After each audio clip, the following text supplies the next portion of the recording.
PAT Cummins की team ने 2024 के अभियान की अपनी पहली जीत दर्ज करने का साहस दिखाया क्योंकि मेजबान टीम ने मुंबई इंडियंस को 31 रनों से हरा दिया। ये 6 मैचों का उत्सव था क्योंकि दोनों टीमों ने मिलकर एक ही गेम में सबसे अधिक छक्के 38 और सबसे अधिक रन 523 बनाए, लेकिन ये सनराइजर्स हैदराबाद थी जिसने स्मार्ट डेथ बॉलिंग से गेम को अपने नाम कर लिया। गेंदबाजी पारी के पहले 10 में जसप्रीत बुमराह का अधिक उपयोग न करने की मुंबई की जिद ने भी एक भूमिका निभाई। हेड और अभिषेक ने किक स्टार्ट किया और क्लासेन ने विध्वंस का काम पूरा किया जब ट्रेविस हेड ने मफाका को छक्का जड़ा और उसके बाद छक्का जड़ा तो बल्ले से जो कर्कश ध्वनि निकली उससे दर्शकों को पुरानी यादों का एहसास हुआ होगा, जिन्होंने अतीत में डेविड वार्नर को एक बॉस की तरह मैदान पर राज करते देखा है। अगर हेड ने 18 गेंदों में अपना अर्धशतक पूरा किया और एसआरएच के लिए सबसे तेज अर्धशतक बनाने का रिकॉर्ड तोड़ दिया, तो अभिषेक शर्मा जल्द ही 16 गेंदों में इस रिकॉर्ड को तोड़ देंगे। जब हेड पर बाउंसर की कोशिश की गई तो उन्होंने थर्ड मैन क्षेत्र में कुछ चुटीले शॉट खेले, जबकि अभिषेक की ओर से यह पारंपरिक क्लीन हिटिंग थी। दोनों ने देखते ही देखते 68 रन जोड़ दिए और मुंबई के गेंदबाजों को जोरदार झटका लगा। एक बार जब बाएं हाथ के बल्लेबाजों ने अपना काम कर लिया तो ये क्लासेन का काम था, जिसे एसआरएच के लिए मैदान के सभी हिस्सों में आकर छक्के लगाने थे। टूर्नामेंट के 2 मैचों में दक्षिण अफ्रीकी पहले ही 15 छक्के लगा चुका है। चाहे वह स्पिन हो, चाहे वह गति हो, जिस क्षण गेंदबाज अपना निशान चूक गया, वह स्टैंड में जमा हो गया। बैकफुट पर लटकने और मिड विकेट क्षेत्र के माध्यम से गेंद को लपकने की उनकी क्षमता स्पिनरों के लिए चिंताजनक रूप से मार्जिन कम कर देती है।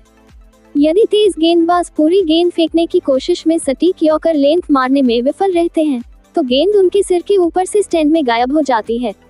शुरुआती दौर में कितने ज्यादा हैं बुमराह? एसआरएच की बल्लेबाजी पारी में पहले 10 में एकमात्र ओवर जो बाउंड्री के लिए नहीं गया था, वह था जब चौथे ओवर में जसप्रीत बुमराह ने गेंदबाजी की थी, जबकि हेड और अभिषेक मुंबई आक्रमण की धुनाई कर रहे थे।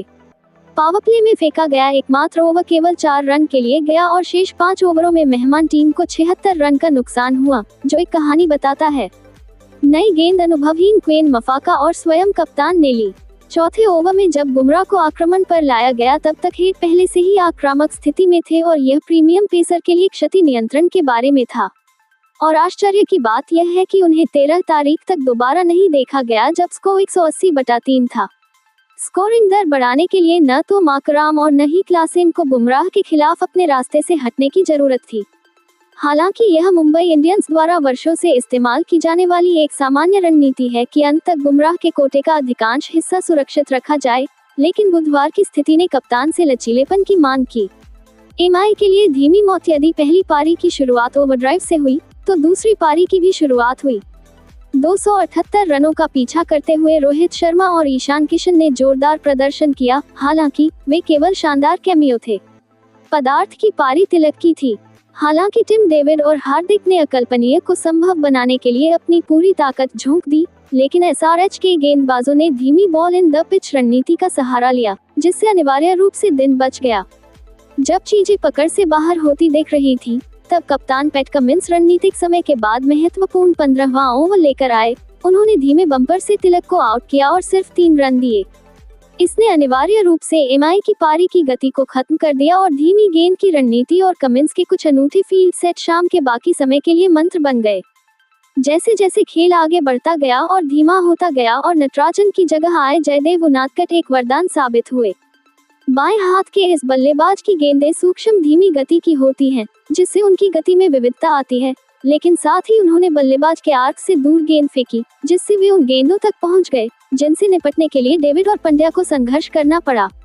उनादकट, जो पिछले कुछ सीजन से शानदार प्रदर्शन कर रहे हैं, ने अपने आप में मैन ऑफ द मैच का प्रदर्शन किया। हालांकि उनके पहले ओवर में 17 रन गए, लेकिन बाकी 3 ओवरों में उन्होंने 30 रन देकर 2 विकेट लिए और हैदराबाद के लिए मैच जीत लिया।